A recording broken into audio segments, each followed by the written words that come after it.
Let's make spicy Lao salsa, Jeow Mak Lin. You guys have to try this, it's so good. It's garlicky, it's umami, it's savory. You have garlic, cilantro, green onion, chili pepper, and tomato. These are all gonna be roasted. So Jeow in Lao, it translates to dipping sauce. And one of the most popular dipping sauce is the tomato one. This is gonna be so good with sticky rice, with jasmine rice. Perfect as a dip for your barbecues. This is a must try. Alright guys, in your air fryer, don't overcrowd this, okay? Everybody have different ones.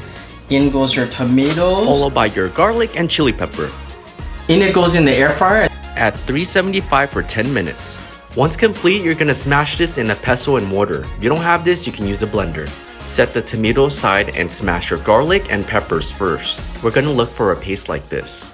Wow, so spicy. Now go ahead and add in your tomatoes. Be careful. Add in your fermented fish sauce, which is optional. Fish sauce and MSG to taste. Garnish and topped off with chopped scallions and cilantro. This tomato pepper sauce is very popular within the Hmong, Lao, and Mien community. Pair this up with your favorite barbecue meats, sticky rice, jasmine rice, and veggies. Follow for more.